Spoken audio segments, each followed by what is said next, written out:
और आज का जो हमारा टॉपिक है it is about nitrogen assimilation in plants. यानी प्लांट्स के अंदर वी ऑल नो कि जो मेजर पाथवे है जो कार्बोहाइड्रेट मेटाबॉलिज्म का है उसमें ऑटोट्रॉफिक नेचर की वजह से प्लांट्स जो हैं वो शुगर को सिंथेसाइज भी करते हैं और इसके अलावा अपनी एनर्जी नीड्स को पूरा करने के लिए उसे ऑक्सीडाइज भी करते हैं। तो कार्बोहाइड्रेट जो मेटाबॉलिज्म है वो तो एक कॉम्प्लेक्स किस्म का पाथवे इनसाइड द प्लांट्स चल रहा है, लेकिन इस सारे के सारे कार्बन सोर्सेज के अलावा प्लांट्स की बाकी भी रिक्वायरमेंट्स है। फॉर एग्जांपल उन्हें नाइट्रोजन रिक्वायर्ड है for the production of amino acids या अदर नाइट्रोजनस कंपाउंड्स। इसके अलावा प्लांट्स में फास्फोरस जो है वो एक आप कह लें कि वो एक तरह का जो है वो एलिमेंट है जिसको आप एसेंशियल एलिमेंट कहेंगे, बिकॉज प्लांट की ग्रोथ और मेटाबॉलिज्म के ऊपर इसकी जो अवेलेबिलिटी है उसका डायरेक्ट इफेक्ट होता है। So apart from the carbon जो बाकी एसेंशियल न्यूट्रिएंट्स हैं जो कि प्लांट्स को अपनी एक्टिविटीज परफॉर्म करने के लिए या अपने मेटाबॉलिज्म को मेंटेन रखने के लिए रिक्वायर्ड है, उसमें जो मेजर एक हमारे पास एलिमेंट है इट इज नाइट्रोजन। तो प्लांट्स किस तरह से इस नाइट्रोजन को एसिमिलेट करते हैं, इससे अपनी जो नीड्स हैं या अपने जो पाथवेज हैं उसमें इनकारपोरेट करते हैं, इस फॉर्म के अंदर इस नाइट्रोजन को यूटिलाइज करते हैं एसिमिलेट करने के बाद। ये हमारा आज का बेसिक टॉपिक है। तो सबसे पहले आप लोगों को ये पता होना चाहिए कि नाइट्रोजन जो है वो प्लांट्स को किस किस सोर्सेज से अवेलेबल है। देयर आर टू फॉर्म्स जिनकी जो कि बेसिकली प्लांट्स को नाइट्रोजन प्रोवाइड करते हैं। फॉर एग्जांपल एक प्लांट जो है वो एटमॉस्फेयर से नाइट्रोजन को पिक करते हैं in the form of nitrogen gas. तो आपके पास टू मेजर फॉर्म्स हैं। अगर इसको हम साथ साथ पॉइंट्स बनाते जाएं कि जो नाइट्रोजन की जो टू बेसिक फॉर्म्स हैं जो कि प्लांट्स को अवेलेबल हैं, उसमें से जो एक फॉर्म है दिस इज एटमॉस्फेरिक नाइट्रोजन। ये जो एटमॉस्फेयर में आपके पास 79% नाइट्रोजन गैस अवेलेबल है, प्लांट ऑब्वियसली उस नाइट्रोजन को यूटिलाइज करेंगे और उस नाइट्रोजन को अपने कंपैटिबल फॉर्म के अंदर कन्वर्ट करेंगे, यानी इसको रिड्यूस करके कन्वर्ट कर लेंगे अमोनिया के अंदर। सो पहली फॉर्म तो होगी एटमॉस्फेरिक नाइट्रोजन। सेकेंड फॉर्म है आपके पास नाइट्रेट्स, यानी अगर एटमॉस्फेयर के बजाय आप देखें तो इन दी फॉर्म ऑफ फर्टिलाइजर्स आप नाइट्रोजन को जो है वो नाइट्रेट्स की फॉर्म में सॉइल के अंदर भी ऐड करते हो। सो प्लांट्स जो है वो या तो एयर से नाइट्रोजन को पिक कर सकते हैं, अगर एयर से पिक करेंगे तो इट मीन्स कि ये नाइट्रोजन गैस की फॉर्म में होगी, और अगर ये सॉइल से पिक करेंगे तो सॉइल में जो नाइट्रोजन आपने फर्टिलाइजर्स के साथ ऐड किया है this is in the form of nitrates. तो ये दो फॉर्म्स हैं जिसमें नाइट्रोजन प्लांट्स को अवेलेबल है, एक इन्वायरमेंट में यानी एक जो है एयर में है और एक आपके पास सॉइल में। प्लांट्स इन दोनों फॉर्म्स को जो है वो एज इट इज यूज नहीं कर सकते, यानी ना तो नाइट्रोजन को यूज कर सकते हैं for the production of amino acids और अदर नाइट्रोजनस कंपाउंड्स, और ना ही नाइट्रेट्स को यूज कर सकते हैं। प्लांट्स ने जो फॉर्म यूज करनी है वो आपके पास या तो अमोनिया है या आपके पास अमोनियम आयन है NH4+। ठीक है, यानी अल्टीमेटली प्लांट्स ने नाइट्रोजन गैस या नाइट्रेट्स को अमोनिया के अंदर कन्वर्ट करना है, इसे रिड्यूस करना है। और इसको रिड्यूस करने के लिए उनके पास डिफरेंट मशीनरी होती है जो या तो खुद प्लांट्स के अंदर अवेलेबल है या प्लांट जो है वो सर्टेन बैक्टीरिया को यूटिलाइज करते हुए उनके साथ सिम्बायोटिक रिलेशनशिप डेवलप करते हुए इस प्रोसेस को जो है वो फैसिलिटेट करते हैं, यानी नाइट्रोजन गैस या नाइट्रेट्स को अल्टीमेटली अमोनिया के अंदर कन्वर्ट करते हैं। हमारा ये जो चैप्टर है इसमें बेसिकली हमने इन्हीं दो फॉर्म्स को माइंड में रखना है कि सबसे पहले आपने नाइट्रोजन गैस को कन्वर्ट करवाना है इनटू अमोनिया, और सेकंड जो पाथवे होगा उसमें हम नाइट्रेट्स की एसिमिलेशन देखेंगे कि किस तरह से नाइट्रेट्स जो है वो अमोनिया के अंदर एसिमिलेट होते हैं। ये आप अपने माइंड में एक चीज रखिएगा कि आप नाइट्रोजन एसिमिलेशन में इन दो सोर्सेज से आने वाली जो नाइट्रोजन है उसे अमोनिया के अंदर एसिमिलेट होता हुआ देखेंगे बाय डिफरेंट सोर्सेज और बाय डिफरेंट एंजाइमेटिक मशीनरी। इसी चीज को अगर हम लेके आगे चलें तो हम ऑब्जर्व करेंगे कि जो नेचुरली आपके पास नाइट्रोजन गैस है इसके अंदर there is a triple bond between two nitrogen atom, और इस बॉन्ड को हाइड्रोलाइज करना किसी भी सिस्टम के लिए बहुत ज़्यादा मुश्किल है, क्योंकि आपने अगर जो हैबर्स प्रोसेस है इस प्रोसेस को हम लोग कोट करते हैं कि this process is normally associated with the high energy. यानी आपके पास अगर इन्वायरमेंटल आपने कंडीशंस के अंदर सॉरी इंडस्ट्रियल कंडीशंस के अंदर अगर अमोनिया को सिंथेसाइज करवाना है तो इस अमोनिया की सिंथेसिस के लिए आपको हाई टेम्परेचर और हाई प्रेशर रिक्वायर्ड होता है, और ये हाई टेम्परेचर और हाई प्रेशर बेसिकली इस ये जो अनयूजुअल बॉन्ड है बिटवीन टू नाइट्रोजन एटम इस बॉन्ड को ब्रेक करने के लिए यूज होता है। सो अल्टीमेटली यहाँ पे आपके पास जो मेन, बच्चों अपने माइक्स जो है, तो आपके पास जो मेन यहाँ पे बैरियर है इस बॉन्ड को ब्रेक करने के लिए, उस बैरियर को, एक्टिवेशन एनर्जी को मिनिमाइज करने के लिए या रिड्यूस करने के लिए आप जो है वो हाई टेम्परेचर और हाई प्रेशर को यूटिलाइज करते हैं इनसाइड द इंडस्ट्रियल कंडीशन। तो इंडस्ट्रीज के अंदर तो हमें ये चीज समझ आ रही है कि वहाँ पे आप टेम्परेचर भी प्रोवाइड कर सकते हो, बिकॉज आपके पास वहाँ पे कोई ऐसा सिस्टम नहीं है जो कि हाई टेम्परेचर के ऊपर जाके डी नेचर हो जाएगा। आप वहाँ पे हाई टेम्परेचर भी प्रोवाइड कर सकते हो, हाई प्रेशर भी प्रोवाइड कर सकते हो, और नाइट्रोजन के अंदर इस बॉन्ड को ब्रेक करके उसे अमोनिया के अंदर कन्वर्ट कर सकते हो। But inside the biological system which are highly sensitive to temperature increase, जहाँ पे आप टेम्परेचर को, फॉर एग्जाम्पल अगर लिविंग ऑर्गेनिज्म की बात करते हो, एनिमल्स की बात करते हो, तो 37 डिग्री सी से आप टेम्परेचर को इंक्रीज नहीं कर सकते। सो इसी तरह से प्लांट्स के अंदर भी देयर आर सर्टेन एंजाइम्स और there are the environmental conditions यहाँ पे जो कि टेम्परेचर सेंसिटिव है। आल्दो उनके पास हीट शॉक प्रोटीन्स भी हैं जो कि टेम्परेचर को कुछ हद तक जो है वो टॉलरेट करने का पोटेंशियल भी रखती हैं, लेकिन स्टिल आपके पास जो है वो टेम्परेचर इंक्रीज इतना ज़्यादा नहीं होना चाहिए। तो प्लांट्स जो है वो इस सिस्टम को यूटिलाइज नहीं करते। प्लांट्स के अंदर जो नाइट्रोजन को एसिमिलेट करने का पाथवे है, इस पाथवे के अंदर ये बैक्टीरियाज को यूज करते हैं। यानी प्लांट्स ने बैक्टीरिया के अंदर प्रेजेंट सिस्टम्स को यूटिलाइज करते हुए अल्टीमेटली नाइट्रोजन को अमोनिया के अंदर कन्वर्ट करना है। या अगर इसको हम सिंपल वर्ड्स में इस तरह से कहें कि बैक्टीरिया ये काम करेंगे प्लांट्स के लिए। बैक्टीरिया नाइट्रोजन को एटमॉस्फेयर से पिक करेंगे और उसे अमोनिया के अंदर कन्वर्ट करके प्लांट्स को डोनेट करेंगे। और ऑब्वियसली अगर वो प्लांट्स को ये हाई एनर्जी बॉन्ड ब्रेक करके दे रहे हैं, नाइट्रोजन को अमोनिया के अंदर कन्वर्ट करके दे रहे हैं, इट मीन्स के इन रिटर्न वो प्लांट से भी कुछ ले रहे हैं। सो ये आपके पास एक तरह का सिम्बायोटिक रिलेशनशिप बनेगा बिटवीन प्लांट्स एंड बैक्टीरिया। सो पहला पाथवे जो हम यहाँ पे डिस्कस करने लगे हैं, इसमें हम जो कन्वर्जन डिस्कस करेंगे, ये हम एटमॉस्फेरिक नाइट्रोजन की कन्वर्जन देखेंगे। कि जो रूट्स मैंने आप लोगों को दो पहले इंट्रोड्यूस करवाए हैं कि एक आपके पास एयर के अंदर नाइट्रोजन अवेलेबल है, एटमॉस्फेरिक नाइट्रोजन है जिसको रिड्यूस करवाना है अमोनिया के अंदर, और दूसरी नाइट्रोजन मैंने आप लोगों से कही है कि इन दी फॉर्म ऑफ नाइट्रेट्स, वो सॉइल्स के अंदर पहले से प्रेजेंट है। तो यहाँ पे अब से ऑनवर्ड जो हम पाथवे डिस्कस करेंगे उसमें हम एटमॉस्फेरिक नाइट्रोजन की कन्वर्जन की बात करेंगे, या इस मॉलिक्यूलर नाइट्रोजन की एसिमिलेशन की बात करेंगे कि ये किस तरह से अमोनिया के अंदर कन्वर्ट होती है। तो इस एसिमिलेशन के लिए मैंने आप लोगों के सामने यहाँ पे एक बात की है कि बैक्टीरियाज यूटिलाइज होते हैं, बिकॉज बैक्टीरियाज कंटेन एंजाइम्स जिनको यूटिलाइज करते हुए ये क्या करते हैं कि नाइट्रोजन के अंदर जो हाई एनर्जी बॉन्ड है जिसे ब्रेक करना कंपैरेटिवली मुश्किल है किसी भी ऑर्गेनिज्म के लिए, उसको ये एफिशिएंटली ब्रेक कर सकते हैं। बिकॉज वी ऑल नो कि एंजाइम्स जो हैं वो किसी भी हाई एनर्जेटिक रिएक्शन की जो एक्टिवेशन एनर्जी है उसको रिड्यूस करते हैं और उस रिएक्शन के रेट को इन्हांस कर देते हैं। सो बैक्टीरिया के अंदर ऐसी मशीनरी अवेलेबल है जिसके थ्रू ये नाइट्रोजन को अमोनिया के अंदर कन्वर्ट कर सकते हैं। दैट्स व्हाई इन बैक्टीरिया को हम कहेंगे कि these are nitrogen fixing bacteria, because they are going to fix atmospheric nitrogen into a organic, into a you can say कि compatible form जिसको आपके जो organic compounds हैं उसमें assimilate किया जा सकता है, and this form is ammonia. So जो बैक्टीरिया जिनके पास ये enzymatic machinery है जो कि ये potential रखते हैं, जिनको हम नाइट्रोजन फिक्सिंग बैक्टीरिया कहेंगे, जैसे यहाँ पे मैंने आप लोगों के सामने ये टर्म इंट्रोड्यूस कराई है कि these bacteria are nitrogen fixing bacteria. Obviously her bacteria के पास ये पोटेंशियल नहीं होगा। तो नाइट्रोजन फिक्सिंग बैक्टीरिया के अंदर कौन कौन से जेनरास आएंगे और इनको आपने आगे से जो है वो किस तरह से डेजिग्नेट करना है, क्या इनको डेजिग्नेट करने के लिए कोई स्पेसिफिक टर्म है, इस चीज को देख लेते हैं।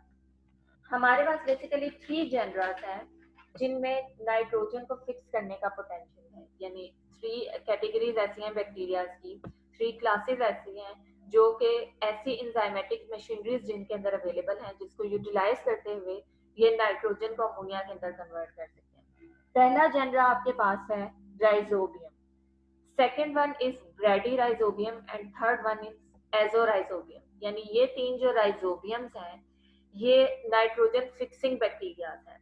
राइजोबियम, ब्रेडीराइजोबियम एंड एजोराइजोबियम, ये 3 जेनरास हैं और इनको कलेक्टिवली अगर आपने कहना हो तो आप राइजोबिया की कैटेगरी में बिलोंग इसको जो है वो क्लासिफाई करेंगे।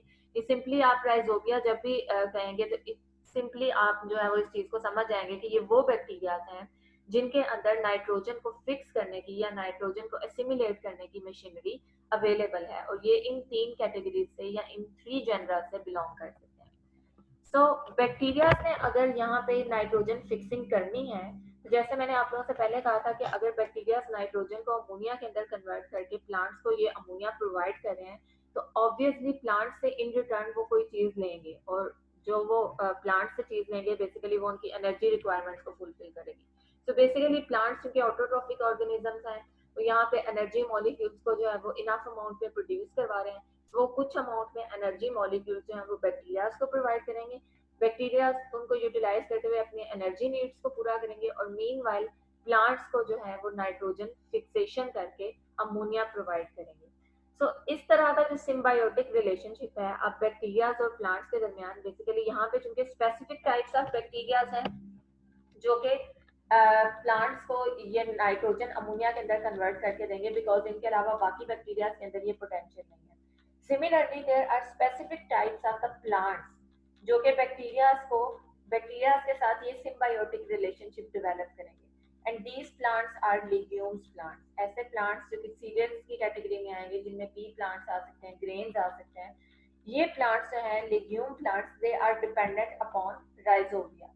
तो सिंपली आप यहाँ पे ये चीज देखेंगे कि जो जितने भी लेग्यूम प्लांट्स हैं वो इन राइजोबियास के साथ जो है वो सिम्बायोटिक रिलेशनशिप बनाएंगे, और इस रिलेशनशिप के बाद यहाँ पे एक खास किस्म का स्ट्रक्चर बनेगा प्लांट्स के रूट्स के अंदर, जहाँ पे ये बैक्टीरिया जो है ये रिजाइड करेंगे और नाइट्रोजन फिक्सेशन का जो प्रोसेस है उसे कैरी आउट करेंगे। तो किस तरह से ये सिम्बायोटिक रिलेशनशिप बनेगा, वो कौन सी जगह है या वो कौन सा सेल है जहाँ पे ये इंड्यूसिंग बैक्टीरिया जो है ये रिजाइड करेंगे, और किस तरह से ये नाइट्रोजन को फिक्स करेंगे, इसको इन डिटेल हम स्टडी करते हैं।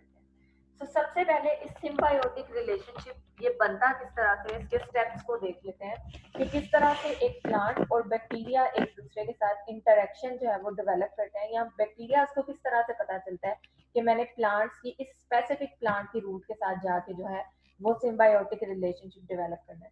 तो इसको हम ये जो इन्फेक्शन है, यहाँ पे इन्फेक्शन बेसिकली हम किसी भी ऐसी टर्म को कहते हैं जिसमें कोई बैक्टीरिया जो वो किसी लिविंग ऑर्गेनिज्म के अंदर एंटर होता है, वो प्लांट भी हो सकता है, वो एनिमल भी हो सकता है। तो यहाँ पे जो आपके पास इन्फेक्शन है इसको हम कंट्रोल्ड इन्फेक्शन कहते हैं। कंट्रोल्ड इन्फेक्शन इसे इसलिए कहते हैं बिकॉज ये इन्फेक्शन की वो टाइप है जिसे प्लांट जो है वो खुद से करवा रहा है, यानी आप कह लें कि ये कोई इनवॉलेंट्री इन्फेक्शन नहीं है, बल्कि प्लांट इसके लिए वॉलंटियर है। वो चाह रहा है कि बैक्टीरिया जो है वो इसके साथ ये इंटरेक्शन डेवलप करें या इसके रूट सेल्स के अंदर आके रिजाइड करें।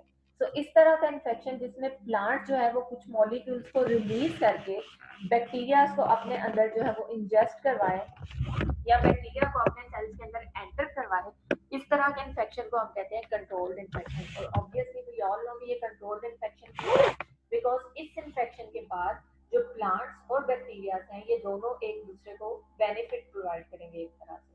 तो इस वजह से इस इन्फेक्शन को हम कहते हैं कि कंट्रोल्ड इन्फेक्शन है। इसे प्लांट जो है वो अपनी मर्जी से कुछ मॉलिक्यूल्स को रिलीज करवाने के बाद जो है वो इनिशिएट करेगा। अब अगर इस इन्फेक्शन के स्टेप्स को हम ट्रेस करें तो first of all there is a plant, host plant, जिसके रूट सेल से आप कुछ स्पेसिफिक मॉलिक्यूल्स को रिलीज होते हुए देख रहे हैं। These are flavonoids. अब ये फ्लेविनॉइड्स जो हैं these are the secondary metabolites. इनकी डिटेल में मैं अभी नहीं जा रही क्योंकि ऑब्वियसली आगे जाके इसको हम डिस्कस करेंगे। अभी आप लोगों को सिर्फ ये पता होना चाहिए कि इस इन्फेक्शन साइकिल के स्टेप्स क्या हैं और किस तरह से प्लांट्स जो है वो एक स्पेसिफिक मॉलिक्यूल को रिलीज करते हुए इस इन्फेक्शन को जो है वो फैसिलिटेट करेगा, यानी प्लांट की मर्जी के बगैर ये इन्फेक्शन नहीं हो सकता। So first of all there is a host cell जिसके रूट से आप एक स्पेसिफिक किस्म का मॉलिक्यूल, ऑर्गेनिक मॉलिक्यूल फ्लेविनाइड ये रिलीज हो रहा है।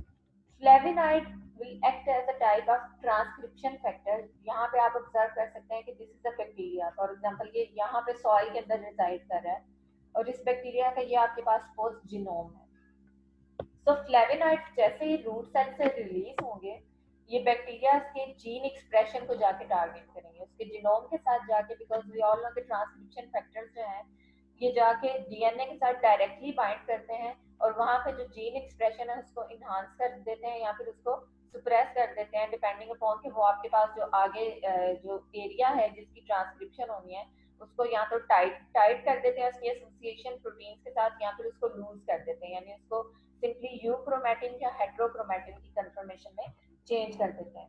So flavonoids क्या करेंगे, after release from the root cells they will bind to the genome of the bacteria, और बैक्टीरिया के जीनोम में as a transcription factor act करते हुए they will enhance the expression of certain jeans.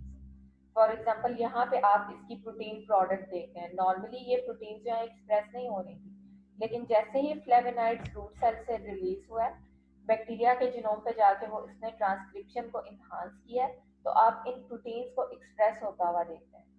These proteins will release from the bacteria, soil sample में आएंगी और वहां से जाके जो प्लांट के रूट सेल्स हैं उसको जाके इफेक्ट करेंगी, वहां पे जाके बाइंड करेंगी. इन प्रोटीन्स को या इन कॉम्बिनेशन ऑफ प्रोटीन्स को नॉड फैक्टर्स कहा जाता है. नॉड फैक्टर्स क्यों कहा जाता है, बिकॉज जैसे ही ये प्लांट की रूट सेल्स के साथ जाके बाइंड करेंगी वहां पे न्यूड्यूल फॉर्मेशन का जो प्रोसेस है उसे ये इनिशिएट कर देंगे, यानी इसके बाद प्लांट के अंदर आप नॉड फॉर्मेशन को ऑब्जर्व करेंगे. ये जो रेड कलर का स्ट्रक्चर आपको नजर आ रहा है ये बेसिकली एक एग्रीगेशन ऑफ सेल है या स्वोलन पोर्शन है रूट का जहाँ पे बैक्टीरिया एंटर हो चुके हैं, और यहाँ पे एंट्री के लिए आपके इन नॉड फैक्टर्स का रिलीज होना जरूरी है.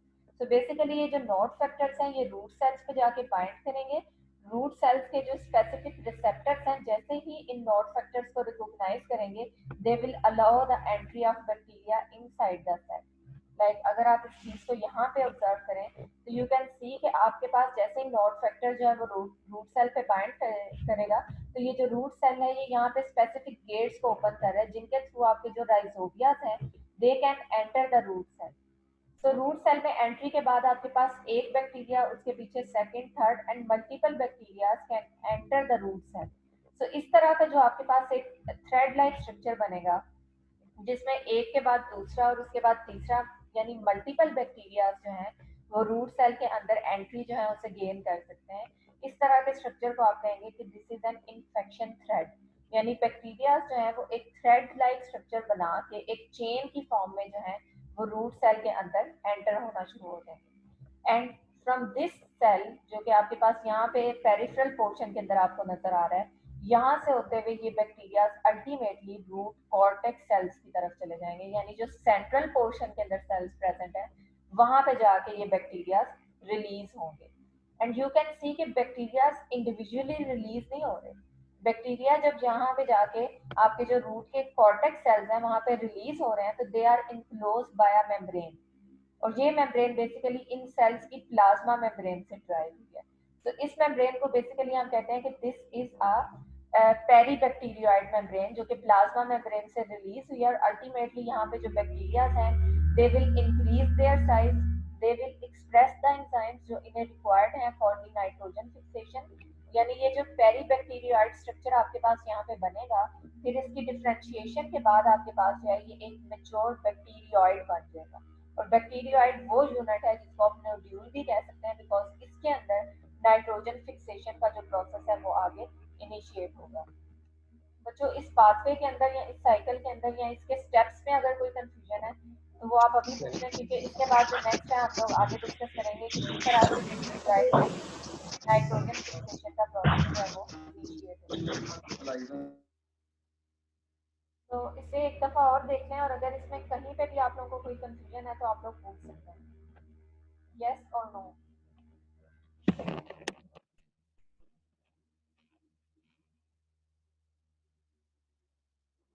मैम नोट फैक्टर दोबारा बता दें. ओके, नोट फैक्टर्स आपके पास वो प्रोटीन प्रोडक्ट्स हैं जो कि प्लांट के फ्लेवोनॉइड्स के रिस्पांस में रिलीज होंगे. लाइक पहले स्टेप में प्लांट ने अपना रोल प्ले किया और उसने क्या किया कि स्पेसिफिक टाइप ऑफ फ्लेवोनॉइड्स को रिलीज किया. Flavonoids will act as the transcription factor. They will bind with the DNA and increase the expression of the certain proteins जिनको हम कहते हैं नोट फैक्टर. अब ये नोट फैक्टर्स क्या करते हैं, दे हैव द स्पेसिफिसिटी, बिल्कुल उस तरह जिस तरह से कोई हार्मोन एक स्पेसिफिक रिसेप्टर के लिए एफिनिटी रखता है उसी तरह से ये नोट फैक्टर भी रूट सेल्स के अंदर प्रेजेंट स्पेसिफिक रिसेप्टर्स को टारगेट करता है. तो ये नोट फैक्टर जैसे ही प्लांट प्रोड्यूस करेगा, सॉरी बैक्टीरिया प्रोड्यूस करेगा, ये सॉइल में रिलीज होंगे.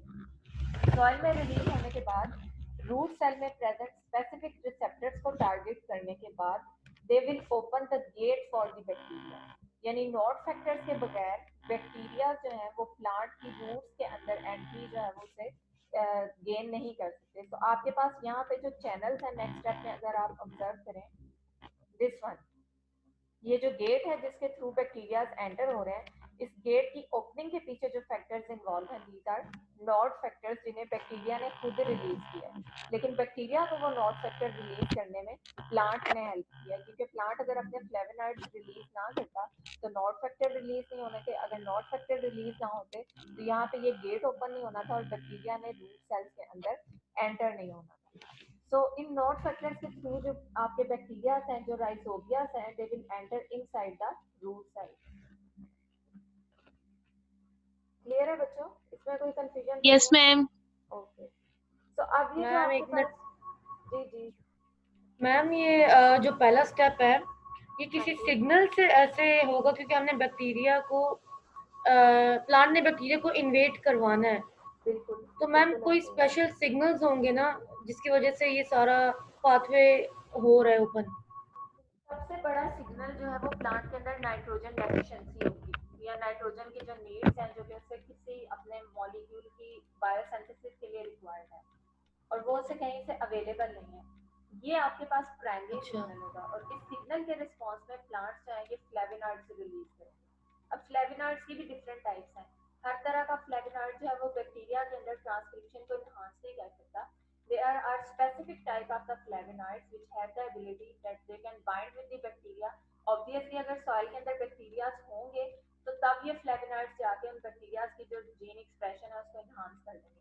लेकिन सपोज उस सॉइल के अंदर ये बैक्टीरिया प्रेजेंट ही नहीं है, नाइट्रोजन फिक्सिंग बैक्टीरिया अवेलेबल ही नहीं है, तो उस केस में ये वाला पाथवे ऑपरेट नहीं होगा, बल्कि प्लांट जो है वो किसी और सोर्स से फिर अपने नाइट्रोजन की जो नीड्स है उसे पूरा करने की कोशिश करेंगे। सो अल्टीमेट सिग्नल जो आपके पास प्लांट्स में है वो नाइट्रोजन डेफिशिएंसी है, जिसे फुलफिल करने के लिए प्लांट्स जो है यहाँ पे इन बैक्टीरियाज को ढूंढ रहे हैं कि अगर बैक्टीरियाज अवेलेबल हैं तो उनके साथ नॉट फॉर्मेशन करके नाइट्रोजन फिक्सेशन करवाएंगे। इन केस अगर ये बैक्टीरियाज अवेलेबल नहीं है तो फिर आपके पास एक और पाथ है जिसके थ्रू नाइट्रेट्स को सिमुलेट करवा लिया जाता है इनटू दी अमोनिया।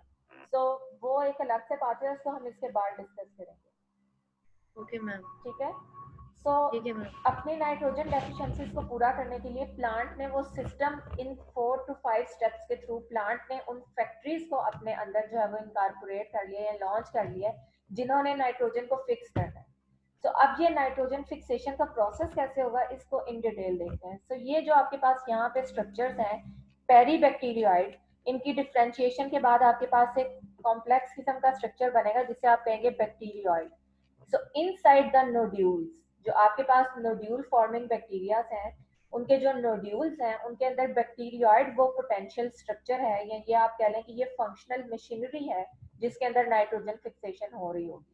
और ये बैक्टीरियोइड किस तरह से बना है, ये इन स्टेप्स के थ्रू आपने देखा है कि पहले बैक्टीरिया जो है ये रूट सेल के अंदर एंटर होंगे, कॉर्टेक्स में जाके ये रिलीज होंगे और रिलीज होने के बाद they will surrounded by a specific type of the membrane derived from the host cell plasma membrane. So ये पेरीबैक्टीरियोइड मेम्ब्रेन जो है अल्टीमेटली डिफरेंशिएट होके इस पेरीबैक्टीरियोइड स्ट्रक्चर को बैक्टीरियोइड के अंदर कन्वर्ट कर देगी। सो बैक्टीरियोइड सिंपली आपके पास एक एग्रीगेशन ऑफ सेल्स है जिसमें मल्टीपल बैक्टीरिया जो हैं वो इकट्ठे प्रेजेंट होंगे और अपनी नाइट्रोजन फिक्सेशन की जो मशीनरी है या जो एंजाइम्स हैं उनको यूटिलाइज करते हुए प्लांट्स को नाइट्रोजन फिक्स करके उसे अमोनिया में कन्वर्ट करके जो है वो प्रोवाइड करेंगे।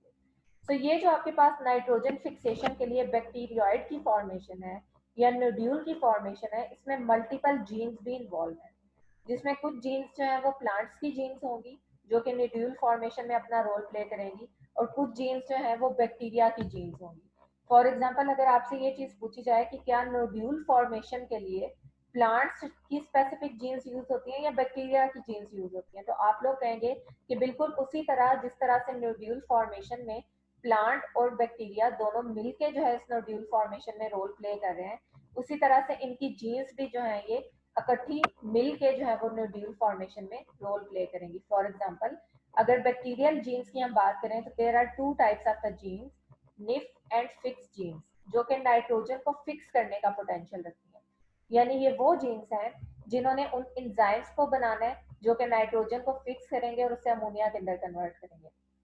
ऑब्वियसली ये जीन तब तक जो है वो एक्टिवेट नहीं होगी जब तक वो सिस्टम ना बने, वो स्ट्रक्चर ना बने जहां पे नाइट्रोजन फिक्सेशन होनी है। जब तक बैक्टीरियोइड नहीं बनेगा ये दो जीन्स अपना फंक्शन परफॉर्म नहीं कर सकते, इनकी प्रोटीन जो है वो यूटिलाइज नहीं हो सकती। सो नाइट्रोजन फिक्सेशन से पहले नोड्यूल फॉर्मेशन जरूरी है, बिकॉज जब तक नोड्यूल नहीं बनेगा, बैक्टीरियोइड नहीं बनेगा, तब तक नाइट्रोजन फिक्सेशन नहीं हो सकती। बिकॉज नाइट्रोजन फिक्सेशन के लिए प्लांट को कोई स्पेसिफिक स्पेस रिक्वायर्ड है, कोई स्पेसिफिक जो है वो उसको एक ऐसी जगह चाहिए जहाँ पे उसके एंजाइम जो है वो प्रोड्यूस होंगे और वो नाइट्रोजन को फिक्स करेंगे। तो नाइट्रोजन फिक्सेशन से पहले प्लांट जो है वो नोड्यूल फॉर्मेशन करता है, और नोड्यूल फॉर्मेशन के लिए जो बैक्टीरियल जीन्स हैं ये 3 कैटेगरीज में फॉल करती हैं। First one is nod, second is nol and third one is noe genes. So these 3 set of genes ये नोड्यूल फॉर्मेशन में अपना रोल प्ले करेंगी। इसमें से जो एक जीन है दिस वन नॉड जीन, इसकी प्रोडक्ट जो है ये आप कह लें कि हमेशा सेल्स के अंदर प्रेजेंट होती है, just like the product of house keeping gene. Because ये वो जीन्स होती हैं जो कि हमेशा एक्सप्रेस होती हैं, इनकी प्रोटीन हमेशा सेल के अंदर प्रेजेंट होती है। सो आपके पास जो पहली प्रोटीन है, 3 प्रोटीन्स रिक्वायर्ड हैं जो कि नोड्यूल फॉर्मेशन में यूटिलाइज होती है। इसमें से एक प्रोटीन की जो प्रोडक्ट है वो हमेशा सेल के अंदर प्रेजेंट होती है, and this product is nod protein. Basically plant से निकलने वाले जो फ्लेविनॉइड्स हैं वो इस नॉड प्रोटीन के साथ बाइंड करते हैं और फिर वो ऐसा ट्रांसक्रिप्शन फैक्टर एक्ट करते हुए बाकी 3 प्रोटीन्स का जो एक्सप्रेशन है उसे इन्हांस करेंगे, और फिर ये सारी की सारी जीन्स जो है ये मिल के अल्टीमेटली नोड्यूल का जो आप कह लें कि स्ट्रक्चर है उसे बनाने में अपना रोल प्ले करेंगी। फॉर एग्जाम्पल अगर आप यहाँ पे इस चीज को ऑब्जर्व करें तो यू कैन सी कि फ्लेविनॉइड्स जो है वो डीएनए के साथ बाइंड करने से पहले there is a specific protein D protein जिसके साथ बाइंड करके जो है वो डीएनए को जाके टारगेट करेंगे। सो इन सब जीन की प्रोडक्ट में से एक जीन की प्रोडक्ट आप पहले से ही ऑब्जर्व कर रहे हैं जो कि बैक्टीरिया के अंदर बनी पड़ी हुई है, जो कि फ्लेविनॉइड्स को रिस्पॉन्ड करेगी, एंड दिस बेसिकली जीन, और डी जीन यहाँ पे बेसिकली नॉड जीन है। तो आप यहाँ पे इस चीज को समझाने का मकसद यह है कि प्लांट्स और बैक्टीरिया इन दोनों की मल्टीपल जीन्स जो है वो नोड्यूल फॉर्मेशन में अपना रोल प्ले करेंगी। बैक्टीरिया की 3 जीन्स हैं, nod gene, nol gene and noe gene, जिसमें से जो फर्स्ट जीन है नॉड जीन, इसकी product it will act as a inducer और एक्टिवेटर फॉर दी फ्लेविनॉइड्स, यानी ये वो प्रोटीन प्रोडक्ट है जिसके साथ फ्लेविनॉइड्स बाइंड करेंगे, और ये फ्लेविनॉइड्स जो है वो अल्टीमेटली बाकी जीन्स के एक्सप्रेशन को इनहांस कर देंगे। सिमिलरली ये तो आपके पास बैक्टीरियल जीन्स हैं जो कि नाइट्रोजन फिक्सेशन या नोड्यूल फॉर्मेशन में यूटिलाइज होती हैं। इसके अलावा प्लांट्स की भी स्पेसिफिक जीन्स हैं नोड्यूलिन्स जो कि नोड्यूल फॉर्मेशन में अपना रोल प्ले करेंगे बिकॉज फ्लेविनॉइड। तो अगर मैम मैम निफ नॉड और नॉल को ही निफ एंड फिक्स जीन्स बोल रहे हैं। नहीं, ये अलग जीन्स हैं जो कि उन एंजाइम्स को प्रोड्यूस करवाएंगे जो कि नाइट्रोजन फिक्सेशन करवाएंगे। जो बाकी 3 जीन्स है ना आपके पास, उन्होंने सिर्फ नोड्यूल का स्ट्रक्चर बनाना है, लेकिन जो एंजाइम है जिन्होंने ये फंक्शन परफॉर्म करवाना है, जिन्होंने नाइट्रोजन को अमोनिया के अंदर कन्वर्ट करना है, उस एंजाइम को प्रोड्यूस कराने के लिए निफ एंड फिक्स जीन्स है। ठीक है मैम। तो हाँ आपके जी। पास अब जो मेजर इवेंट्स हैं कि किस तरह से जो प्लांट्स हैं वो इन बैक्टीरियाज को अपनी रूट्स के अंदर रिजाइड करेंगे और फिर इन बैक्टीरियाज को यूटिलाइज करते हुए ये नाइट्रोजन को प्रोड्यूस करेंगे।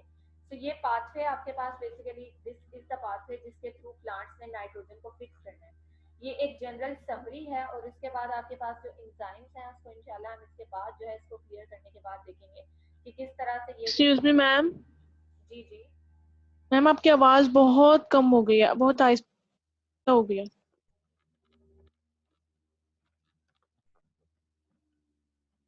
फर्स्ट पाथवे अब ठीक है रमीशा, बेहतर है पहले से? Yes ma'am. ओके। तो प्लांट्स के अंदर आपके पास this is the host cell, ये आपके पास बेसिकली रूट सेल है, और ये बैक्टीरियोइड है जहाँ पे मल्टीपल बैक्टीरिया जो हैं उन्होंने नोड्यूल फॉर्मेशन कर लिए और उन्होंने अपनी उस मशीनरी को यहाँ पे लॉन्च कर लिया जिसके थ्रू ये नाइट्रोजन को अमोनिया के अंदर फिक्स करेंगे या कन्वर्ट करेंगे। सो यू कैन सी के प्लांट्स के अंदर जो सुक्रोज है जो बेसिकली मेजर ट्रांसपोर्ट फॉर्म है जिसमें जो आपके कार्बोहाइड्रेट्स हैं वो लीव से होते हुए अल्टीमेटली बाकी प्लांट के सेल्स तक आते हैं। सो ये चूंकि एक रूट सेल है, सो इसमें जो कार्बोहाइड्रेट्स हैं वो इन दी फॉर्म ऑफ सुक्रोज आएंगे। सो प्लांट्स में जो लीव्स ने ग्लूकोज सिंथेसाइज किया है, they will convert this glucose into sucrose और सुक्रोज को ट्रांसफर कर देंगे ताकि वो बाकी सेल्स की एनर्जी नीड्स को पूरा कर सके। अब ये सुक्रोज इस स्पेसिफिक रूट सेल के अंदर प्रेजेंट है, यहाँ पे आके इसकी मेटाबॉलिज्म होगा, यानी अगर इसने एनर्जी प्रोवाइड करनी है तो ऑब्वियसली सुक्रोज के ऊपर एंजाइम सुक्रेज एक्ट करेगा, जो कि इसमें से फ्रुक्टोज और ग्लूकोज को अलग कर देगा। Glucose will enter into the glycolysis, जहाँ पे मल्टीपल एंजाइम्स जो है वो अल्टीमेटली ग्लूकोज को कन्वर्ट कर देंगे फॉस्फोइनोल पायरुवेट में। अब ये मैं यहाँ पे आपको सुक्रोज से मेलेट की फॉर्मेशन बता रही हूँ। तो सुक्रोज पे पहले एंजाइम एक्ट करेगा सुक्रेज, ग्लूकोज को अलग कर देगा, फ्रुक्टोज को अलग कर देगा, ग्लूकोज ग्लाइकोलिसिस में एंटर होगा and by using the 9 enzymes of glycolysis जो ग्लूकोज है वो अल्टीमेटली फॉस्फोइनोल पायरुवेट के अंदर कन्वर्ट हो जाएगा। एंड वी ऑल नो, आपने अगर जो है वो असाइनमेंट प्रिपेयर करना शुरू किया है तो फॉस्फोइनोल पायरुवेट जो है ये ऑक्सैलोएसीटेट के अंदर कन्वर्ट हो सकती है, because most of the plant cells have an enzyme जिसके थ्रू फॉस्फोइनोल पायरुवेट की जो है वो कार्बोक्सिलेशन हो सकती है via the enzyme phosphoenol pyruvate carboxylase, और ये कन्वर्ट हो सकती है इनटू ऑक्सैलोएसीटेट, और ऑक्सैलोएसीटेट फर्दर जो है वो रिड्यूस हो सकता है इनटू मेलेट। तो यहाँ पे मैंने इस सुक्रोज की मेलेट के अंदर जो कन्वर्जन है उसको इन डिटेल यहाँ पे स्लाइड्स में या किसी और जगह मेंशन नहीं किया, बिकॉज ये वो पाथवे है जो कि आपने अगर ग्लाइऑक्सिलेट पाथवे, कैम पाथवे या हेड स्लैग पाथवे को पढ़ना शुरू किया है तो वहां पे इन स्टेप्स को आप देख चुके हैं कि किस तरह से ग्लूकोज फॉस्फोइनोल पायरुवेट में कन्वर्ट होगी और then phosphoenol pyruvate by using 2 different enzyme phosphoenol pyruvate carboxylase and malate dehydrogenase ultimately जो है वो मेलेट के अंदर कन्वर्ट हो सकती है।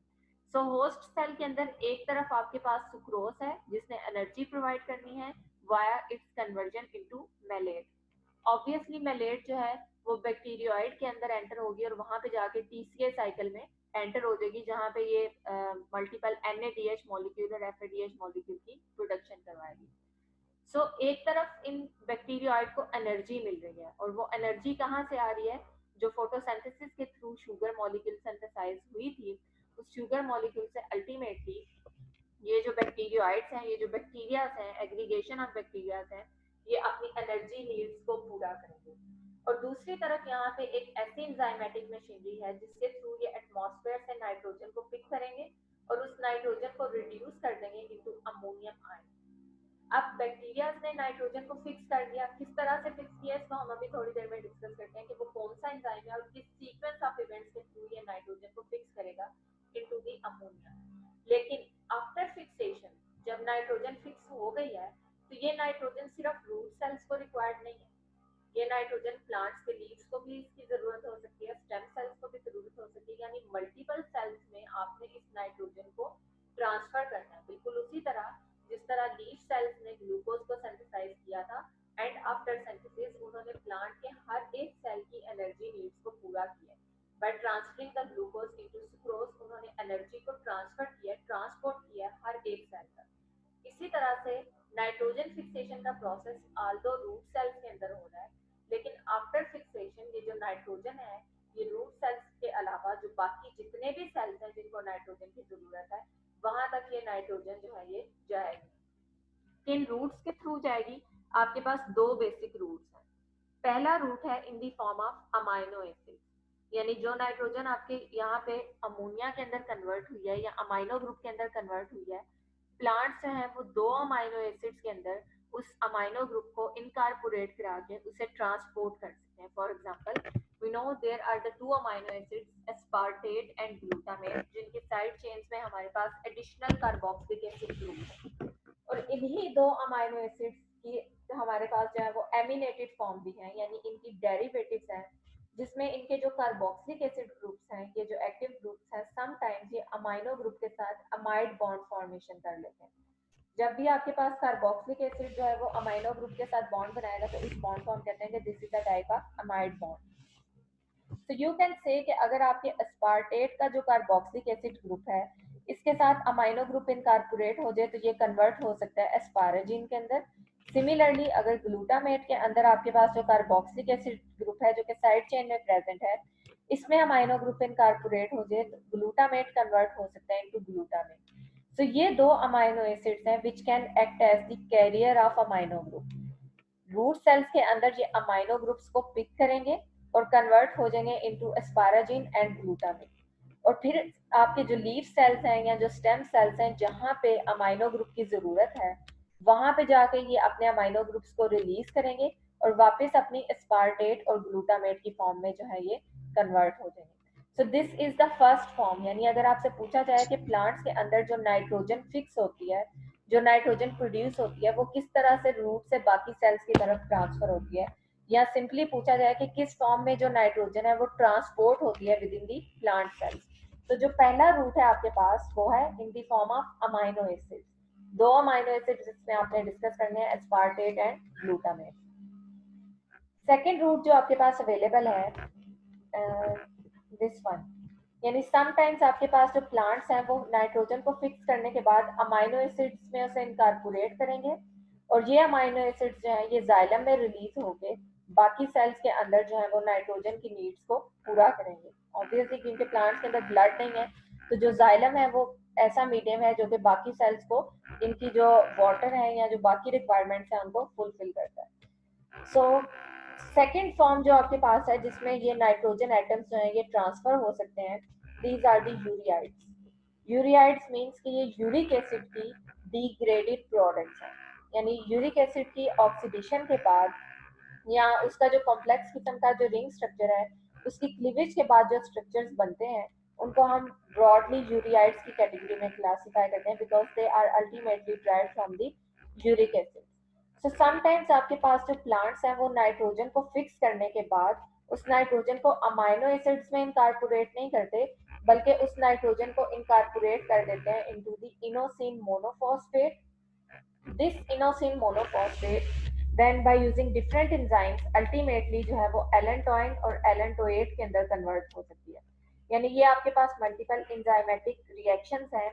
यहाँ पे आप लोगों को जो रेड कलर में हाईलाइट करके नाइट्रोजन एटम्स दिखाए गए हैं, यहाँ से ये चीज ऑब्वियस है कि ये नाइट्रोजन एटम्स बेसिकली वो नाइट्रोजन है जिनको प्लांट्स में बैक्टीरियोइड्स ने फिक्स किया है और बैक्टीरियोइड्स में नाइट्रोजन को फिक्स करने के बाद प्लांट्स ने इन नाइट्रोजन को inosine monophosphate, xanthine, uric acid और अल्टीमेटली एलेंटोइन और एलेंटोएट के अंदर इनकॉर्पोरेट करवा दिया।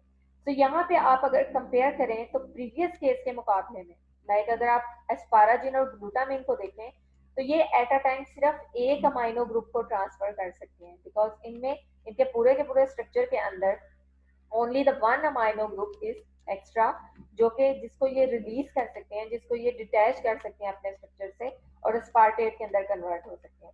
तो अगर आप अमाइनो एसिड्स की बात करें तो amino acids at a time सिर्फ एक अमाइनो ग्रुप को ट्रांसफर कर सकते हैं from one cell to other cell.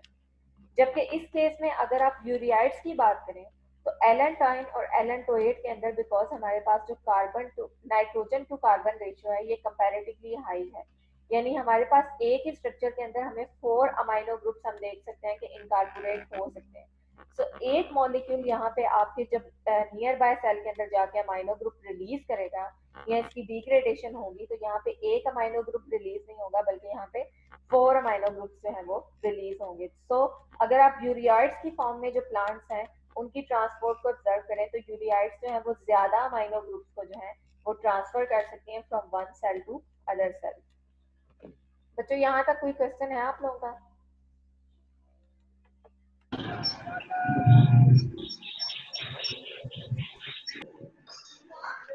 इसमें कोई कंफ्यूजन या कोई क्वेश्चन अगर है तो पूछ लें बिकॉज इसके बाद हम एंजाइम को डिस्कस करेंगे और नेक्स्ट लेक्चर में इंशाल्लाह आप पाथवे देखेंगे कि किसके थ्रू नाइट्रोजन जो है वो फिक्स होती है into ammonia. Ma'am ureides only 4 transfer करेंगे माइनस। हाँ जी, बिकॉज अगर आप इनके स्ट्रक्चर में देखें तो हमारे पास 4 नाइट्रोजन एटम्स है ना, तो ये 4 नाइट्रोजन एटम्स जब इनकी डिग्रेडेशन होगी तो अल्टीमेटली जब ये ब्रेक होंगे तो ये 4 अमाइनो ग्रुप जो हैं ये रिलीज करेंगे और जब इनकी बायोसिंथेसिस के दौरान बेसिकली ये 4 नाइट्रोजन एटम्स या 4 अमाइनो ग्रुप्स ये बैक्टीरियोइड्स ने इनके स्ट्रक्चर के अंदर इनकॉर्पोरेट करवाए। तो ऑब्वियसली जब इनकी ब्रेकडाउन होगी तो ये वो अमाइनो ग्रुप रिलीज करेंगे जिनको फिर प्लांट जो है वो अपने बायोसिंथेटिक पाथवेज में यूटिलाइज कर सकते हैं। Okay ma'am. सो अभी तक आप लोगों ने जो नाइट्रोजन एसिमिलेशन का ये जो पूरा पाथवे पढ़ा है, इसमें सिंपली आपने एक ही चीज देखी है कि there are certain types of the bacteria which have the ability, जिसके थ्रू ये नाइट्रोजन को अमोनिया के अंदर कन्वर्ट कर सकते हैं।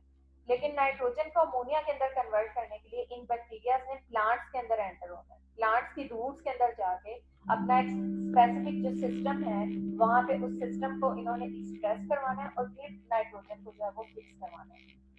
सो सबसे पहले जो है वो प्लांट्स इन बैक्टीरिया को इंटरनलाइज करेंगे, और बैक्टीरिया को इंटरनलाइज करने के लिए प्लांट्स ने स्पेसिफिक फ्लेवोनॉइड्स को रिलीज करना है, जो कि यहाँ पे एक स्पेसिफिक प्रोडक्ट नॉट जीन की प्रोडक्ट है उसके साथ बाइंड करके जीन एक्सप्रेशन को इन्हांस करेंगे, नॉट फैक्टर्स प्रोड्यूस कराएंगे, और अल्टीमेटली इन बैक्टीरिया को जो है वो सॉइल से उठा के प्लांट की जो रूट्स हैं उनके अंदर ले जाएंगे। रूट्स के अंदर जाके सबसे पहले जो आपके पास जो एग्रीगेशन ऑफ बैक्टीरिया है, जिसको इनिशियल है, जो प्री मैच्योर एग्रीगेशन है, उसको आप कहेंगे दिस इज पेरीबैक्टीरियोइड स्ट्रक्चर, जिसमें बेसिकली मल्टीपल बैक्टीरिया हैं and these bacteria are surrounded by the host cell plasma membrane, और इस स्ट्रक्चर को आप कह रहे हैं कि it is basically bacteroid, peribacteroid. इस पेरीबैक्टीरियोइड की डिफरेंशिएशन होगी, डिफरेंशिएशन मींस कि जो एंजाइम्स से रिक्वायर्ड हैं, जो एनर्जी इसकी नीड्स है, उसे प्लांट पूरा करेगा और अल्टीमेटली इसे मैच्योर स्ट्रक्चर के अंदर कन्वर्ट कर देगा, जिस स्ट्रक्चर को आप कहेंगे कि इट इज बैक्टीरियोइड। तो ये बैक्टीरियोइड अल्टीमेटली नाइट्रोजन को फिक्स करेगा, और नाइट्रोजन को फिक्स करके दो रूट्स के थ्रू जो प्लांट के बाकी सेल्स है वहां तक ट्रांसफर करेगा। पहला रूट है आपके पास फॉर्म ऑफ अमाइनो एसिड। अगर अमाइनो एसिड की फॉर्म आप ऑब्जर्व करें तो ये वो फॉर्म है जिसमें नाइट्रोजन ट्रांसपोर्ट तो हो जाएगी, लेकिन इसमें जो आपके पास नेट जो ट्रांसफर है वो कम नाइट्रोजन एटम्स का होगा, कम अमाइनो एसिड का होगा।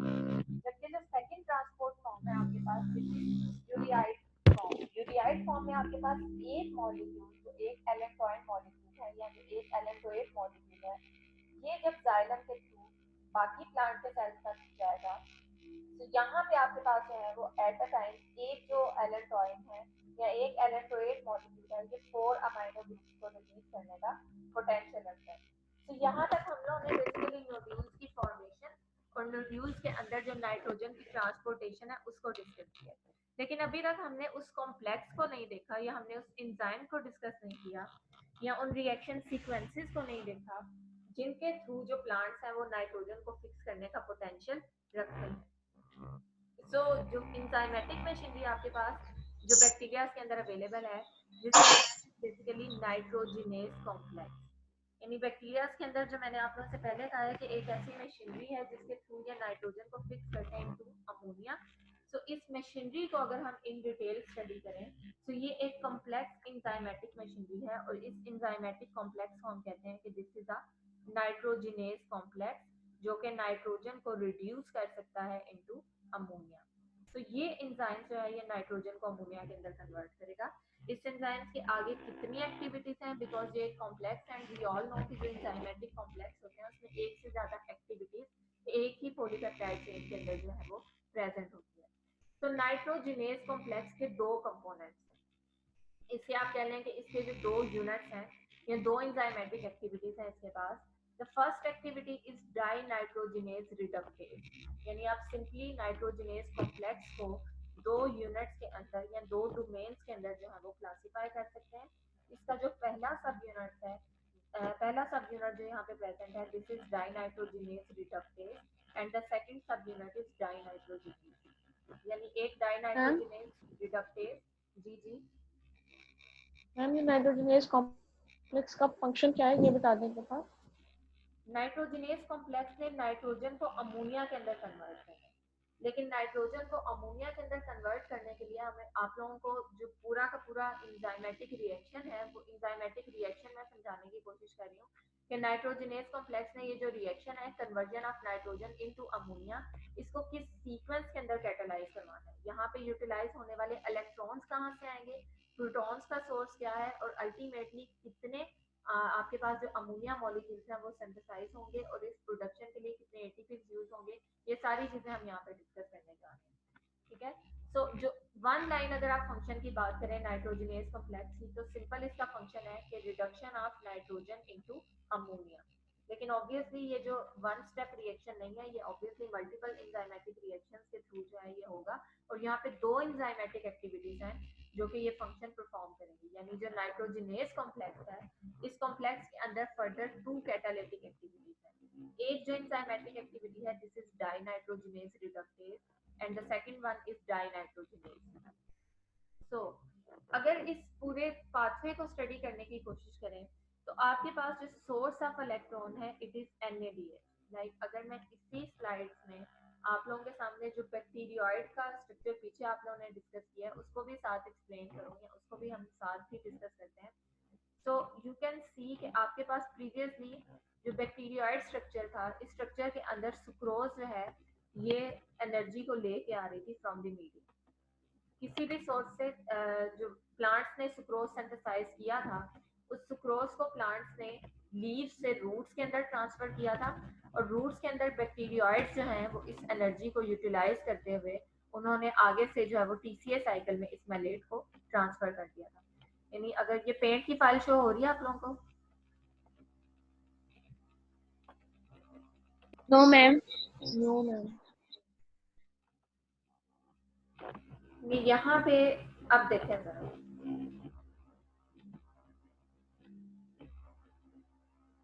अब शो हो रही है? Yes ma'am.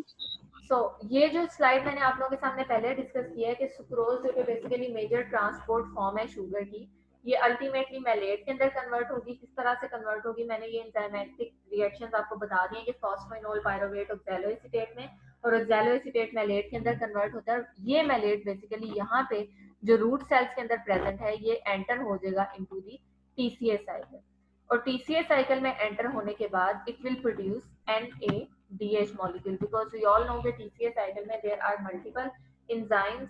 फॉर एग्जांपल अगर आप मैलेट डिहाइड्रोजिनेज की ही बात करो तो TCA साइकिल के अंदर ये जो मैलेट है इसके ऊपर एक्ट करते हुए मैलेट डिहाइड्रोजिनेज इस मैलेट को ऑक्सैलोएसीटेट में कन्वर्ट करेगा, और इस रिएक्शन के दौरान वो क्या चीज प्रोड्यूस करेगा, एक NADH मॉलिक्यूल प्रोड्यूस करेगा।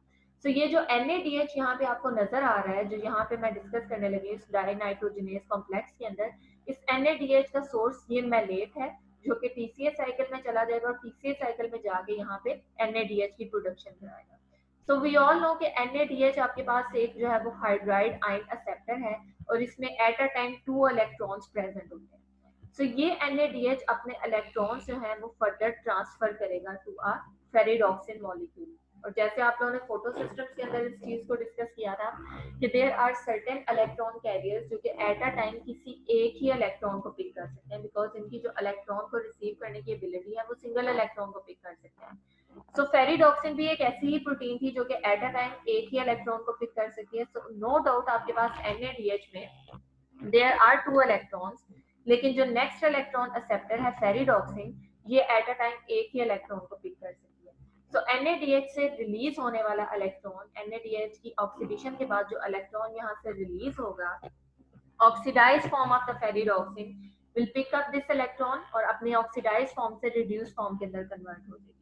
सो अल्टीमेटली यहाँ पे एक्सचेंज ऑफ इलेक्ट्रॉन्स को आप ऑब्जर्व कर रहे हो कि जो इलेक्ट्रॉन इनिशियली NADH के पास था उस इलेक्ट्रॉन को फेरिडॉक्सिन ने पिक कर लिए और फेरिडॉक्सिन अपनी ऑक्सीडाइज से रिड्यूस फॉर्म के अंदर कन्वर्ट हो गई। अब फेरिडॉक्सिन ने जैसे ही अपनी रिड्यूस फॉर्म को अचीव किया है, यानी इसने एक इलेक्ट्रॉन को पिक किया है, तो आपके पास जो नाइट्रोजनेस कॉम्प्लेक्स है, नेक्स्ट स्टेप के अंदर ये फेरिडॉक्सिन अपने इस इलेक्ट्रॉन्स को इस डाइनाइट्रोजनेस रिडक्टेज को डोनेट करेगा। यानी डाइनाइट्रोजनेस रिडक्टेज को अगर आप देखें तो इसके अंदर, इस एंजाइम के अंदर जो फंक्शनल यूनिट है, ये एंजाइम बेसिकली नाइट्रोजनेस कॉम्प्लेक्स से ही बिलोंग करता है, बिकॉज मैंने आप लोगों से कहा है कि नाइट्रोजनेस कॉम्प्लेक्स एक एंजाइमेटिक कॉम्प्लेक्स है और एंजाइमेटिक कॉम्प्लेक्स के अंदर एक से ज्यादा एंजाइमेटिक एक्टिविटीज प्रेजेंट होती है। तो जो पहली एंजाइमेटिक एक्टिविटी है it is dinitrogenase reductase. NADH से रिलीज होने वाले इलेक्ट्रॉन्स जिसे फेरिडॉक्सिन ने पिक कर लिया है, this ferridoxin will transfer this electron to iron sulfur proteins of dinitrogenase reductase। तो ये आयरन सल्फर प्रोटीन्स जो कि पहले अपनी ऑक्सीडाइज्ड फॉर्म में थी, फेरिडॉक्सिन से इलेक्ट्रॉन पिक करने के बाद रिड्यूस फॉर्म में चली जाए। सो वो इलेक्ट्रॉन जो कि पहले NADH के पास था और उसे फेरिडॉक्सिन ने पिक किया था, फेरिडॉक्सिन उस इलेक्ट्रॉन को आयरन सल्फर प्रोटीन को डोनेट करेगी और अपनी ऑक्सीडाइज्ड फॉर्म में वापस चली जाएगी। सो दिस फॉर्म ये जो आयरन सल्फर प्रोटीन की फॉर्म जो कि पहले ऑक्सीडाइज फॉर्म में थी, इलेक्ट्रॉन को पिक करने के बाद इसके अंदर एटीपी के लिए 2 बाइंडिंग साइट्स हैं जो कि एक्सपोज्ड हो जाती हैं। यानी नॉर्मली अगर आप देखें तो जो डाई नाइट्रोजनेज कॉम्प्लेक्स है इसमें आयरन सल्फर प्रोटीन्स हैं। इन आयरन सल्फर प्रोटीन्स में एटीपी के लिए बाइंडिंग साइट्स प्रेजेंट हैं, लेकिन ये बाइंडिंग साइट्स एक्सपोज्ड नहीं। ये बाइंडिंग साइट्स तब एक्सपोज्ड होंगी जब ये ऑक्सीडाइज फॉर्म में जो आयरन सल्फर प्रोटीन्स हैं ये अपनी ऑक्सीडाइज फॉर्म से रिड्यूस फॉर्म में जाएंगी, यानी इनका जो रिडक्शन पोटेंशियल है वो चेंज होगा।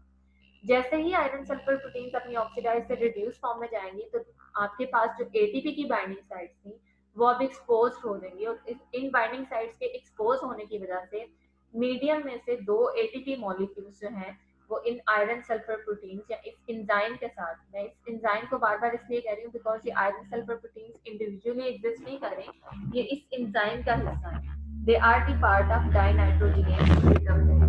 So after picking the 1 electron from peroxide, 2 ATP molecules will bind with the dinitrogenase reductase, और अल्टीमेटली एटीपी बाइंडिंग की वजह से इस मॉलिक्यूल के अंदर आप कन्फर्मेशनल चेंज ऑब्जर्व कर रहे हैं, यानी इसकी शेप को चेंज करके दिखाया गया है। जैसे इसकी जो रेक्टेंगुलर शेप है उसको सर्कल की फॉर्म में दिखाया गया कि इसने बेसिकली एटीपी को बाइंड करने के बाद अपनी शेप को चेंज कर दिया। एंड वी ऑल नो कि जब भी कोई मॉलिक्यूल अपनी शेप चेंज करता है उसकी कन्फर्मेशन चेंज होती है, तो उसके अंदर जो है उसकी एक्टिविटीज में भी चेंज आता है, और यहाँ पे जो चेंज है वो in the form of redox potential आपको दिखाया गया है। लाइक पहले मॉलिक्यूल जो था, जो आपके पास ये जो डाइनाइट्रोजनेज रिडक्टेज था, इसका रिडक्शन पोटेंशियल जो है ये नेगेटिव तो था, लेकिन ये स्मॉल, इसकी वैल्यू कम थी, तो इसका रिडक्शन पोटेंशियल -0.25 से इंक्रीज होकर -0.40 तक होगा, और ये जो डाइनाइट्रोजनेज रिडक्टेज है ये एक स्ट्रॉन्ग रिड्यूसिंग एजेंट बन जाएगा। तो यहाँ पे एटीपी बाइंडिंग के बाद जो कन्फर्मेशनल चेंज होगी वो बेसिकली इस मॉलिक्यूल को एक स्ट्रॉन्ग रिड्यूसिंग एजेंट के अंदर कन्वर्ट कर देगी, और ये रिड्यूसिंग एजेंट फिर अपने इलेक्ट्रॉन को मैम आवाज रिड्यूस कर देगा। बहुत कम आ रही है। जी बच्चे दोबारा बोले।